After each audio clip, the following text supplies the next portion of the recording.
Everybody. My name is David Cobiella. I'm really excited to be here at the 321 Freediving Conference. It's great to see so many familiar faces and people who are interested in the sport. I've been a freediving instructor for 7 years. I graduated from Boston College and University of Georgia with a degree in psychotherapy. Mental health and the pursuit of bettering other folks' mental health have been the subject of most of my young life. I decided after kind of intersecting with the mental health world and jumping into really exciting things like medical insurance and claims, that maybe the medical field in America wasn't for me. Maybe there's a better way to help people. But I wasn't sure what that was. But I knew I had a passion for the ocean. That started when I was really young. My family's from Puerto Rico, so going to visit the ocean was a big part of my life. And I got a lot of mental health benefits from being close to the water. So I got drawn right back into it after I graduated from my master's degree. I started working at SeaWorld Orlando, and I became an educator. I essentially just threw my hands up after my master's degree, and I was like, screw it, I'm gonna go teach people about the ocean. That's what I did. I was able to teach the capacity for SeaWorld of individuals walking in and out the door every day is 44,000 people. And that is even small compared to Magic Kingdom, which is 125,000 people a day. So my capacity to reach people through education was very high. I did the math this morning, and it seems to me, between my experience at SeaWorld's Georgia Aquarium, my nonprofit that I founded with Brent Bannon, who's right here in the room with us, and my 3 years as a middle school science teacher, that I have been able to teach 6.5 million people over the past 15 years. So teaching is going to be the subject of my talk. How many people in here are freediving instructors? Okay, you're going to benefit a lot from this talk. How many people are new to freediving, kind of getting started and learning? On the learning side, good, okay. And what I'm going to do is I'm going to, customize this talk to serve both of you guys. So with my background in psychotherapy, I've learned to pick up on cues, very subtle cues from people, which can sometimes be a very aggravating talent to have. So sometimes you don't want to know what people are thinking about you. It's like major first. Right, it can be tough. But what I learned was, dang, maybe my job as a mental health therapist is much easier as a freediving instructor. Maybe this is better. And through my time at SeaWorld and Georgia Aquarium, teaching people about the ocean, doing tours for people, I learned how to condense information into extremely palatable, quick, easy to learn segments. Yes? Quick question. Educator at SeaWorld Orlando is like same as gallery interpreter at Georgia, right? Yes. Did you work at the Georgia Aquarium? I did education with Georgia. Okay, great. And it is very similar. SeaWorld is just more of a boot camp. Yeah. SeaWorld, from my experience at both companies, I would say that SeaWorld had at the time I was working there, has a almost brutal program for their educators. You have to have a college degree in order to work there. You have to, you'll do your presentations with someone with a clipboard that's watching you and making sure that you're delivering the correct information. Everything has to be perfect. Good to know, because that is a place I'm looking at working, so yeah, thank you. You will become an excellent educator if you work in their education department, for sure. If they're still running it the same way as they were when I was there. So let's get into the idea of how this relates to freediving. Obviously, that's why we're here. So when it was time for me to create my own company, I decided to name my company Aquatrek Expeditions. Why is that? Why not Aquatrek Freediving? Well, because I realized that there is a very large group of people in the world who are terrified of freediving. If I were to go to a Walmart and just say, hey, there's 900 people in this Walmart right now, I'd like to offer everybody in here a free course in freediving, $400 value. Most people would say, hell no, I don't want to do that. That sounds terrifying. I can only hold my breath for 30 seconds. If you're an instructor, you're going, yeah, I've heard that before. So how do I market this? And how do I get more people to freedive? I do expeditions. I take people who just want to go on a hike, or want to go on a paddle, and want to maybe snorkel, and then I gateway drug them into freediving, right? So I'm like, yeah, I'll teach you how to snorkel. And then I go 40 feet down, and they're like, holy shit, how did you do that? I'm like, wouldn't you like to know? Turns out everyone can do it. So it is, like, the public's perception of freediving is completely backwards and upside down. We think that the safe parts are dangerous, and we think the dangerous parts are safe. So delivering that message can be tough.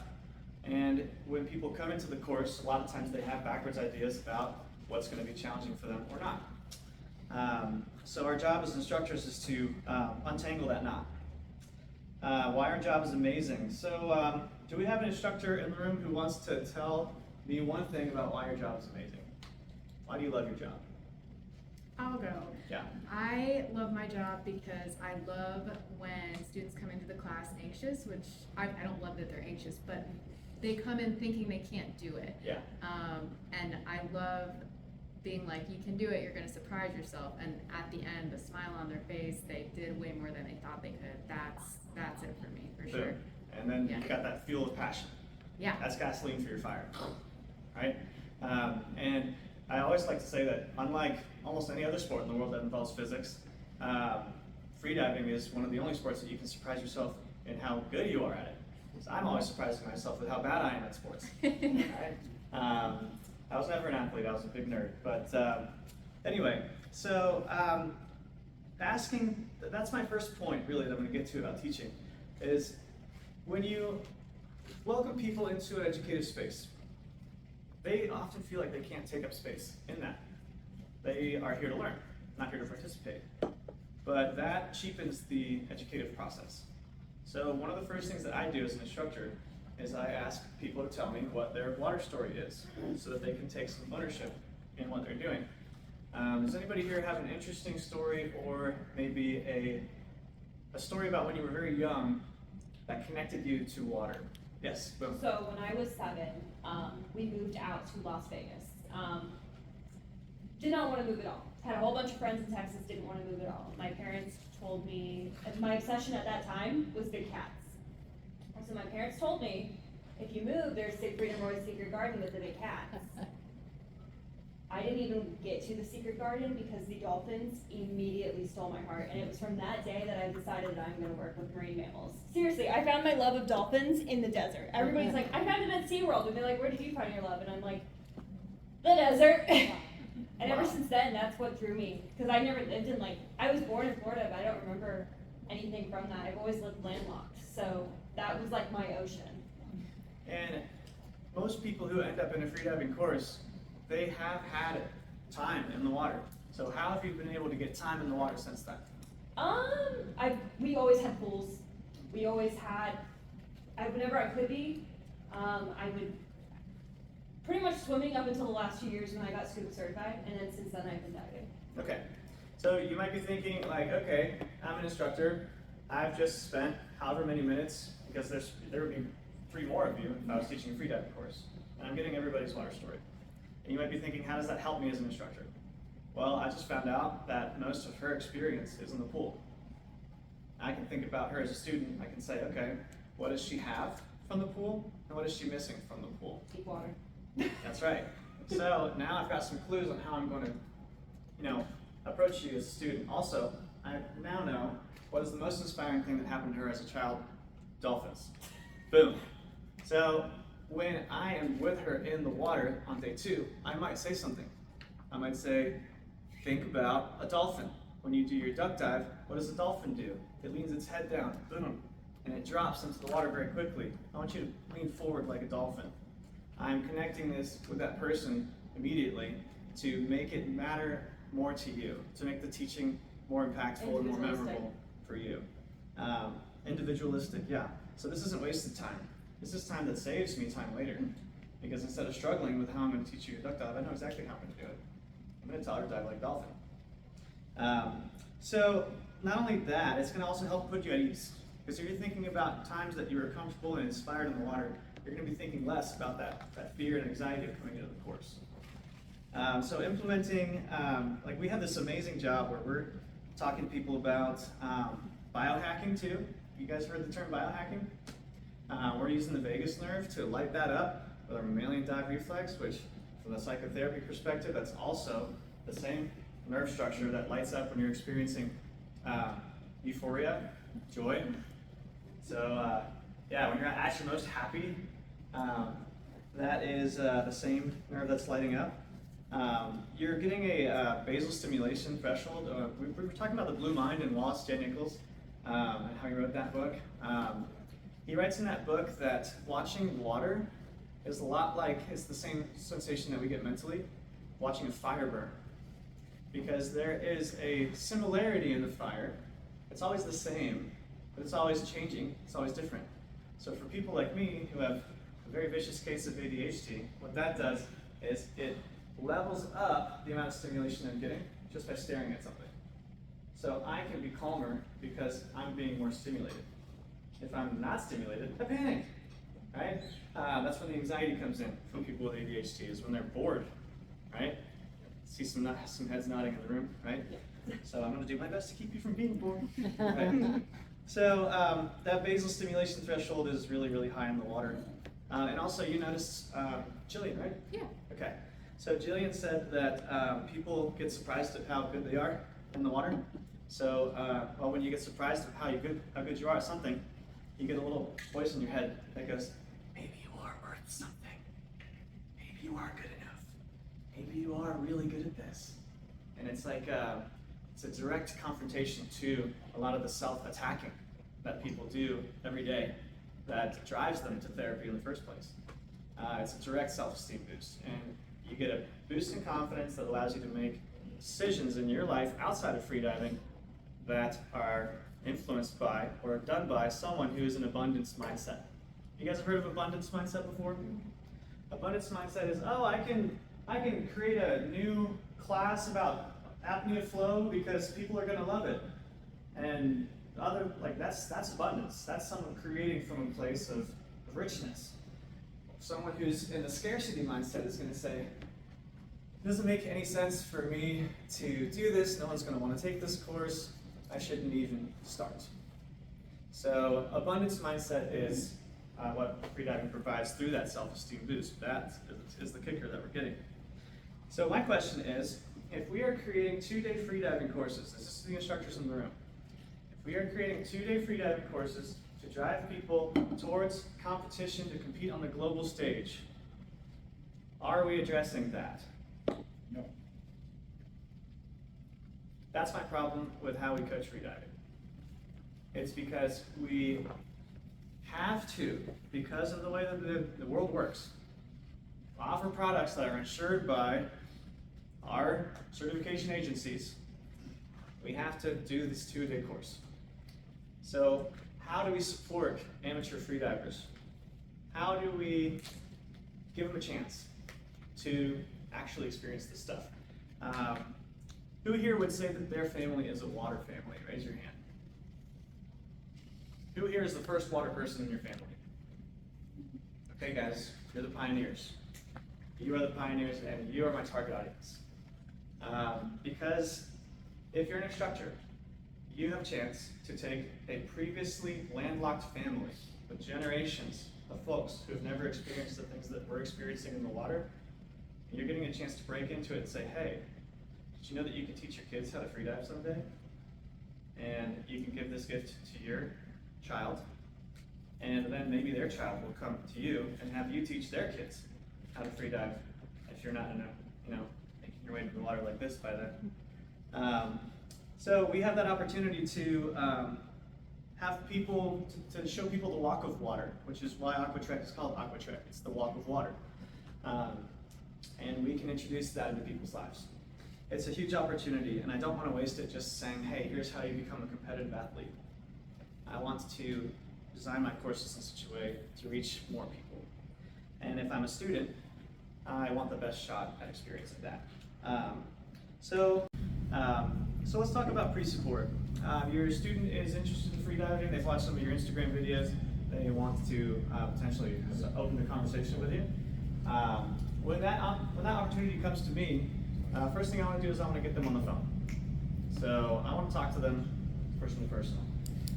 Not just for me, but also for them. Give them a chance to talk about what are the pertinent issues for them, why are they taking the course in the first place, what do they want to get out of it, so that I can reassure them that they are going to be supported by the course. And also, these are clues for me as an instructor of how I want to teach them when they get to me.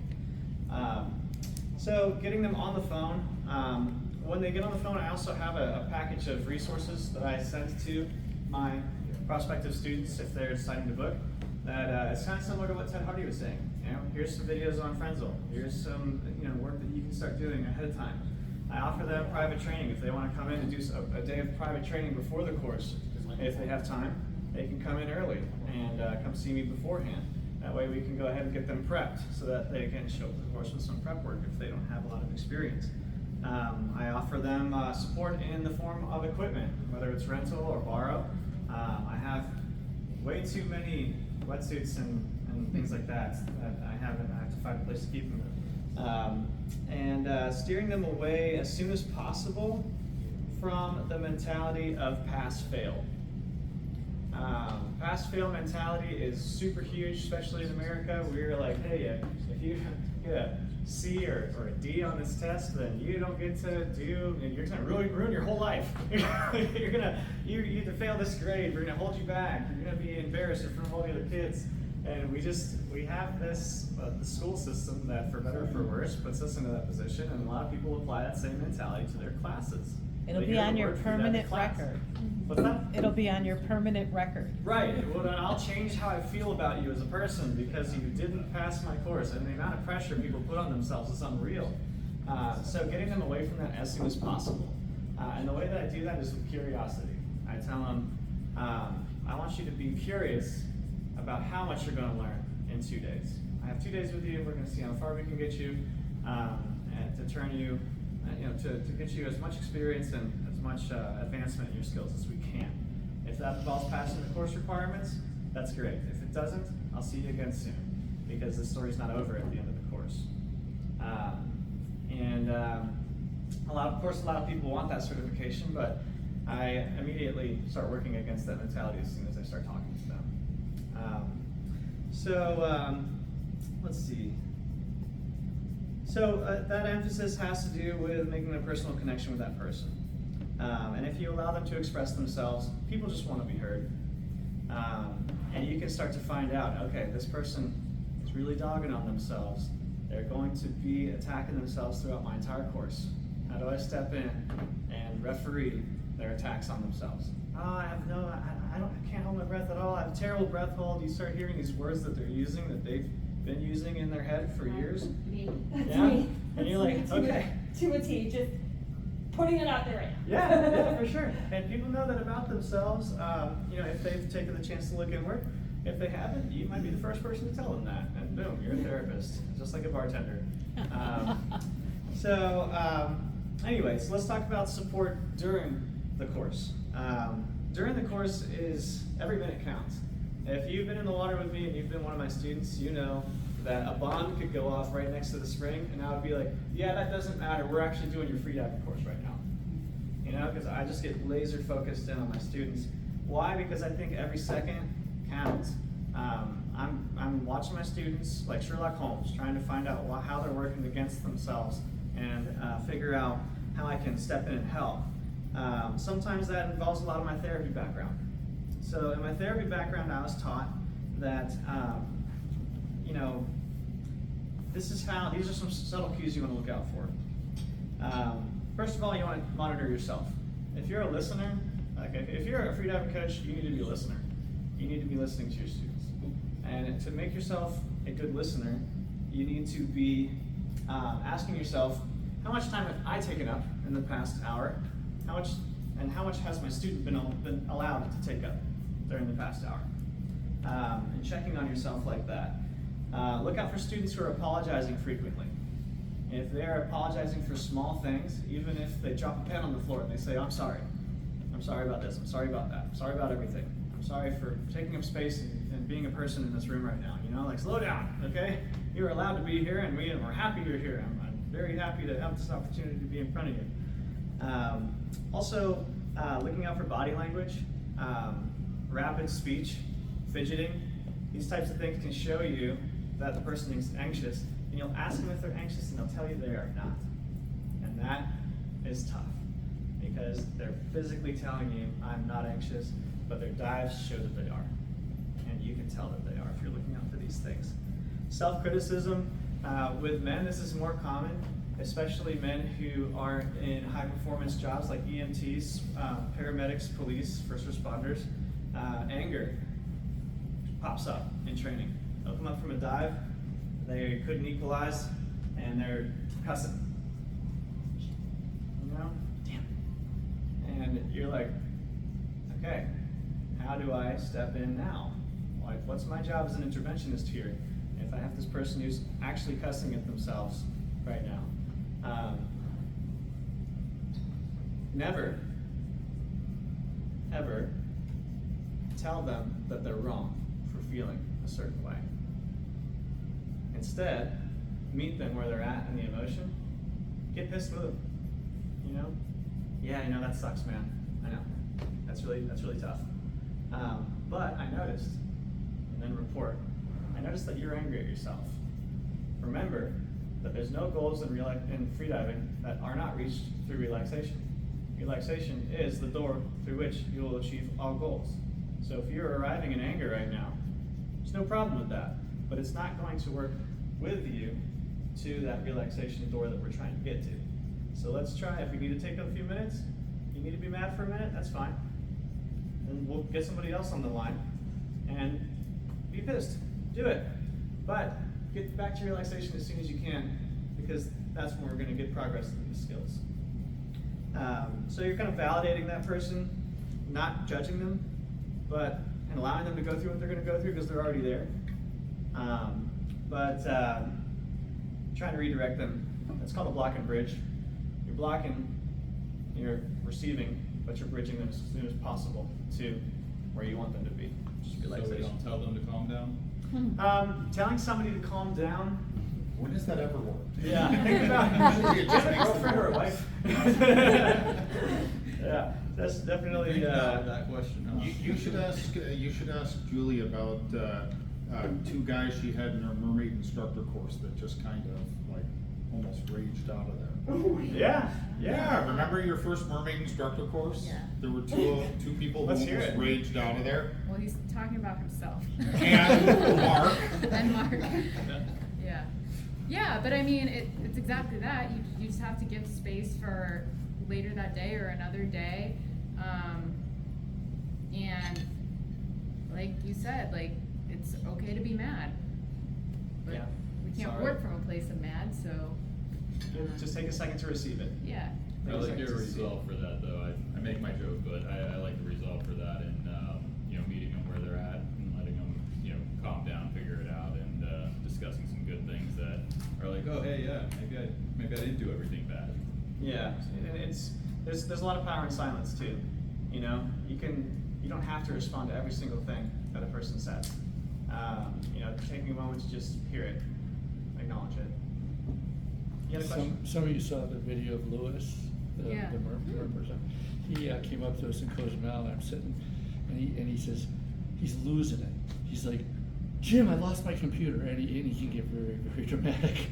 And he goes on and on, and I go, Lewis, getting upset right now, is that gonna help you find your computer quicker? And he goes, no. And I said, so let's get the perspective down first, and then like, what action do we want to take? It's like, well, who are you with? Retrace your steps. And sure enough, somebody who was helping picked up his computer, and he came back and he goes, Jim, I found my computer. So just having the right perspective at the beginning of it all. Having some perspective, having the ability to step back, and when our students do get really frustrated with themselves, we have to be able to step back from that situation too, as instructors. So people who are really good at this, on the other hand, tend to be the people who are process focused. Like you're talking about process. This is how we're going to find the computer. He was target focused. He's saying, I want to find the computer. He can't get to that goal. I can't get to 10 meters right now and pass this class. That's target focused. Process focused is, how much can I enjoy the first 10 feet of this line that I am good at? Focusing on what is working, what can be done to solve the situation.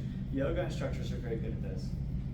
People who dance, people who are in their body a lot, are really good at this. Focusing on the process, finding little things to be positive about.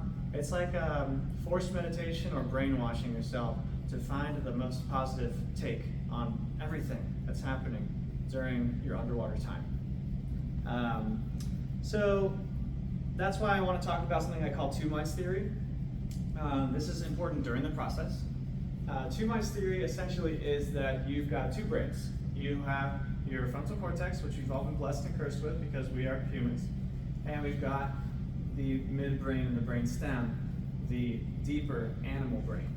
It's the one that turns off your consciousness and keeps your heart and your lungs working, like Ted was saying. I call it your two minds. The thing about this more primal mind is that it acts like a child. It whines, it cries, it rages.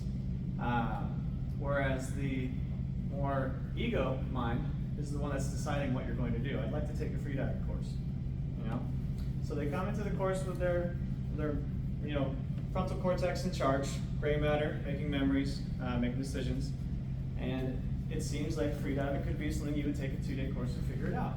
And they have some expectations about that. Their lizard brain has no clue they're in a freediving course.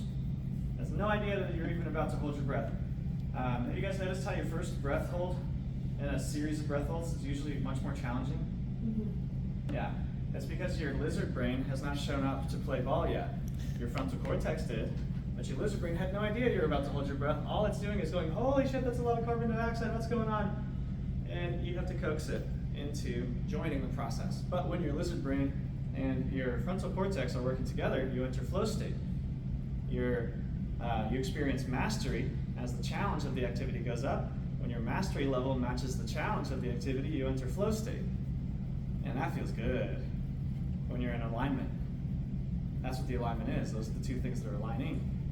So when you're talking to people, trying to coach them into freediving, trying to be an effective coach or an effective student, what you want to do is love this part of yourself, this brain stem. Think of it as a small child inside of you that's scared and afraid of what you're doing. So when you're approaching your target depth, or when you're about to start your big dive, your PB dive, you're going to have some fear. I still get scared all the time. But when I'm about to dive into murky, scary water, I don't take the approach, and this is what I want you to coach your students against, of beating this small child into submission. I am going to be brave. I am going to do better. Instead of doing that, love that small child to death. Cradle that part of yourself. Embrace the fact that you do feel fear. Thank your body for giving you those impulses. Thank you for trying to keep me alive today. I understand that I'm doing something dangerous, and I appreciate you letting me know. However, I have this. We have trained for this, and this is going to be a good experience. You have to kindly speak to your fear. And that's why I think freediving, in essence, changes your relationship with fear. And that's one of the coolest things about what we do. So that's two minds theory. So when you teach, I already talked about that. So let's talk about support after the fact. Let's say somebody does the big bad thing, they fail your class. I mean, I'll be honest with you about my failure percentages. I get like 30% or so people who come into my class, they did not do the homework, they stumble through the 2-day course, they have trouble equalizing head down, they're beginning their long, maybe a year and a half, maybe 2-year journey of figuring out how to equalize head first. Okay, that's all right, but what's next? I know I didn't learn this during my instructor course. Nobody taught me what to do next. I had to figure this out myself. I have 4 branches, 4 different pathways for people after they have trouble in my course. I welcome people into empty spots in future courses, and I do that at no charge. If I have an empty spot, might as well be you. My open water day. Come see if you can pass those skills. Private training, invite people to come and get the focus one-on-one time. And you may want to decide on how much you want to charge for that, or how much, if you're a student, you want to pay for that. I also host community dive days. to bring, and those are free, obviously. You just show up, and it doesn't matter if you have a certification or not, or what your education level is. That's just a gateway for people to learn more about freediving. It doesn't take me much energy to host these. I just decide on a day during the month that I'm going to go be at the Springs and welcome everybody. And you're not charging, so really, like, anybody could be there. And another thing I do is this. So this kind of falls into the during the course thing, but just taking my phone, dropping it into one of these cases, and this case is rated to 40 meters, and I can immediately take footage of everybody in the class. I can take footage of people while they're doing their skills, and I can go to my photos, pull up the video of them when they just did their duck dive, move the little slider around, show them exactly where their arms start to go into the wrong position. You say, you see what you did right there? That's where it went sideways. I can point it out exactly. We can have them do another duck dive, videotape that one, show them that video right away, immediately giving them real-time feedback on what they're doing. And when we get out of the water, before I even take the phone out of the case, I can airdrop all their training footage to them. So they have all their videos, they can watch themselves get better and better at the duck dive from the footage throughout the day. So I found that to be super effective for our visual learners. I'm a visual learner, I got to see it. But when it comes to the community dive days, connecting them to other freedivers who are having problems like they are. Because one of the things that people do is we're so self-critical, because we have to be in order to get better at things. But we're so self-critical that we assume that we're the only ones having problems. So if we're having issues with EQ, we don't know anybody else who's gotten issues with EQ, and we're all alone in this. So I actually have a second group in my group chat that's called the EQ support group for people who are having problems, so they can connect with other divers who have tackled things and been able to push through and find their way to the other side. Other ways you can support people and other ways you can support yourself as a student is dry training. Ted was talking about this a little bit, but there is a whole world of dry training out there that you can find. I keep a library of exercises myself. If you're an instructor, I encourage you to start keeping a library of exercises that you find effective for students, so that you can say, okay, I go to my Excel spreadsheet, I can say, okay, my students having problems with equalization, with head first position, I can type EQ, I get all my EQ exercises that come up. These are all these exercises that I can use, and I can send that to them and say, hey, try these. And encouraging people to work outside the water, and also if they have to, like if you have a student who has low income and they don't have money to come back and see you, but they want to try stuff in the water, A, you've got them plugged into your community dive day. B, you've got them set up with a bunch of shallow water skills. I was just talking to Agali yesterday at dinner about the bat maneuver. That's not a risky exercise. You just hook your legs onto the side of the pool, drop your head upside down, and do some EQs upside down in the water with a buddy holding your chest against the wall. It's not a long breath hold or anything. You can do it in 30 seconds. And boom, you're doing head first EQ in the pool. Laying on a table, dropping your head over the side. That's also dry. Duck dives, you can work on those without putting yourself at risk. Feet first descents are awesome. New instructors, are you guys aware of how effective this is? Have you heard of feet first descents yet? Okay. Feet first descents are my biggest tool that I use with people who are having the EQ issues, because most people don't run into problems when they descend feet first. So you just have to pull down the rope, stop whenever they want, equalize. Who here is using EQ tools already to work with their students? Okay. So EQ tools can help people understand how to, and if you're a student, this is important for you too. They're like 20 bucks. You can buy them online, and it allows you to put a balloon against your nose so that you can either fill that balloon with an equalization, or you can fill the balloon, attach it to your nose, and the EQ tool directs the air into your nose, and you can start to open and close different parts of your anatomy, like your soft palate. You can learn to cut the balloon off and let it flow through to your mouth as the balloon pushes the air through into, like, out of your mouth. What are they called? It's called EQ tool. Okay. Yeah, lots of different companies make them. I would be surprised if we didn't have one in the room. There you go. You got one? Thank you. I didn't bring mine. Hey, if it's not in the room, it's in my car right now. But I Bill's have got it. one. I think of it as like a 2-pound dumbbell for equalization. Yeah, there's one right here, so you can see what it looks Oh, okay, like. cool. And just use it and you can, you know, blow Want to show us how much Frenzel you can get in there? not with this one. Okay. So if you're coming against He knows where it's fire- been. I got the tool for it, I'll show you that. Yeah, so if you put it against your nose and you do a Frenzel, but you let it go into the balloon, you can inflate the balloon with your equalization air. And the more air you can get into the balloon, the better, with a good EQ. My point is, there's a lot of stuff you can do without putting your body at risk, and there's a lot of stuff you can do without a coach. So as a coach, you want to connect people with those resources to give them the best chance of success. As a student, you just want to know that those opportunities are out there for you, so that you're not stuck at home going, I don't know when I'm going to have the chance to get back with my coach. Text your coach. Ask him. Give me some exercises for dry training. And advocate for your own learning so that you can get some get a routine going throughout the week and get better at this while you're not in the water. There's so much ground to be gained while you're not in the water. And literative support is really great too, because has anybody here ever read a book based on freediving? Which one did you read? Deep by James Nestor. Yeah, anybody else read Deep? Yeah, that's the one I started out with. Anybody have another one that they wanted to recommend? Deeper, longer. I forgot the author, but that's really good on.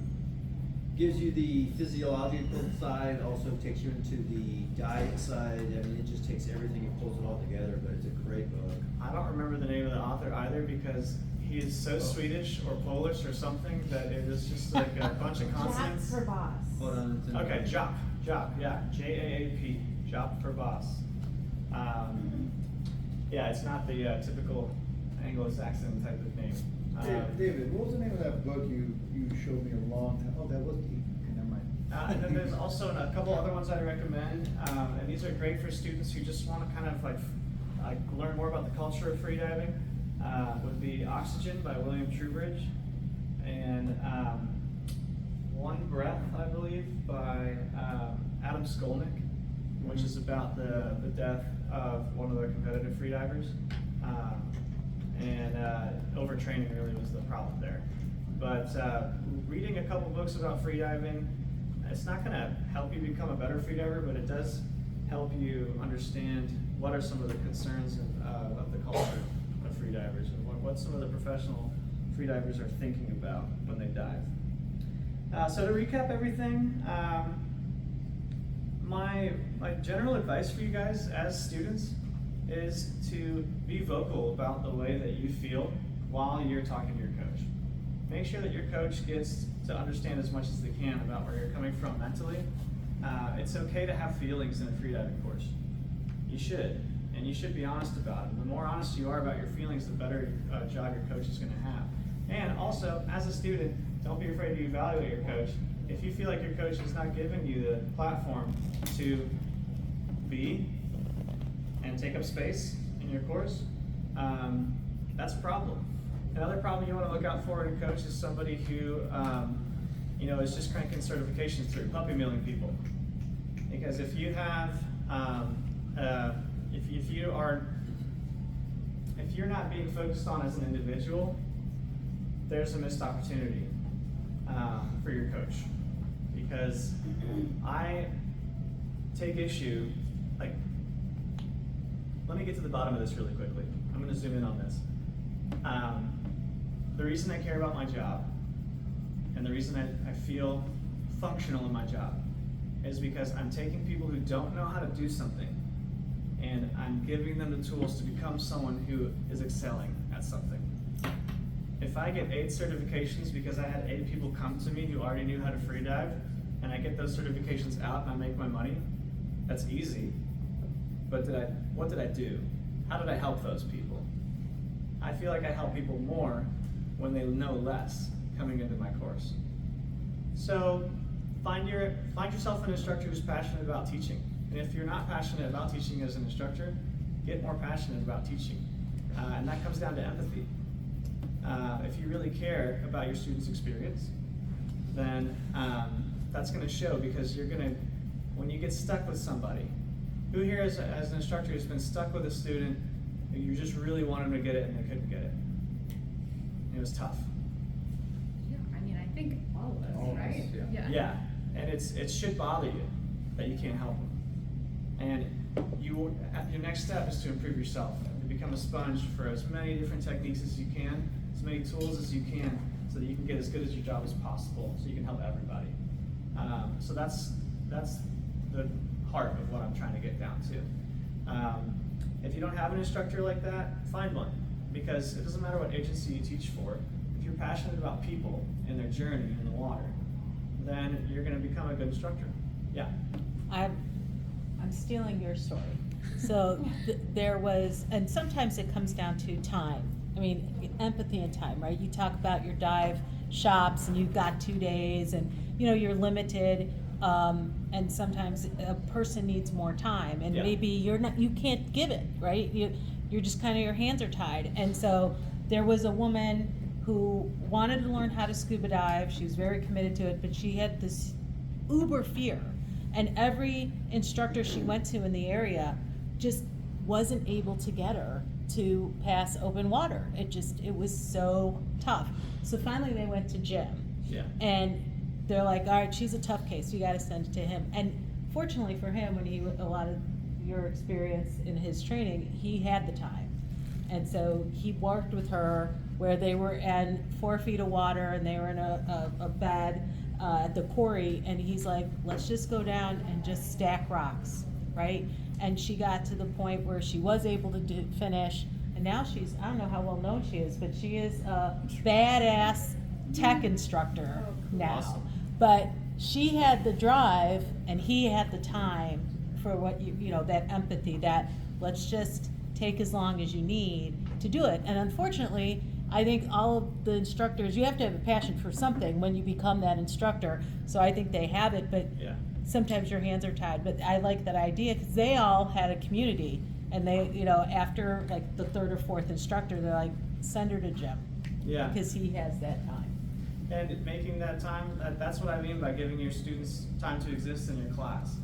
And if you're running into a problem over and over again where your students, you don't have time to adequately help people, then you need to restructure the way that you're teaching the sport. Because we have a really cool opportunity here, and if you're wasting that opportunity because you want to make a lot of money, you're costing people the chance. This might be their chance, not just you might be wasting the chance to not just impact their life, but also their whole family. Like I was saying earlier, we have the chance to deeply impact people's lives and that of their families for multiple generations. And that's pretty cool. So polishing your empathy as an instructor is where I'm trying to get to with that. So I hope you guys gained something from the talk. And